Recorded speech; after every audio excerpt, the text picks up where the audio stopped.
It was just Friday the St. Lucia Medical and Dental Association warned of a possible increase in patients' deaths due to the imposition of the value-added tax on medication. The association contends many patients are unable to afford medicine, which is vital for their survival. The organization has called for dialogue with the government to develop a list of critically prescribed medication which could possibly be exempted from VAT.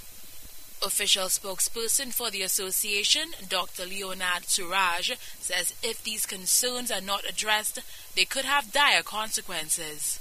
These conditions, if you allow it unchecked, it can lead to chronic diseases, can lead to emergencies. And emergencies have to end up in the hospital, have to be treated. Then it depletes the hospital supply, depletes the staff, depletes the human resource element of it.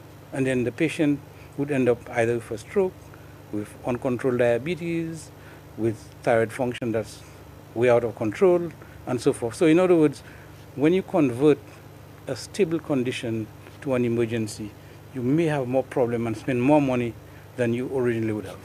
Dr. Suraj has further called for a bridge between the public and private sectors. He further emphasized the significance of exempting prescribed medication from VAT. However, critics are also pointing the finger at the medical professionals, calling on the fraternity to assist in easing the plight of patients.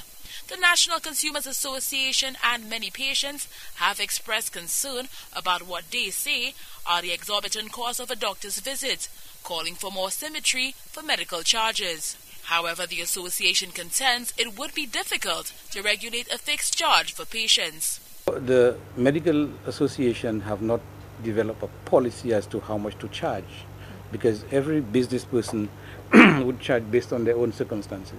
Medical services are zero rated. A doctor does not charge VAT to the patients. But then, since to provide this service, the medical, the rents, the commercial rent has increased, then how is it going to be absorbed? You have to most probably increase your costs by increasing the amount that will be charged to the patient. The government recently made the move to absorb the price of VAT in the public pharmacies. However, the St. Lucia Medical and Dental Association says the move is having a minimal impact on the problem.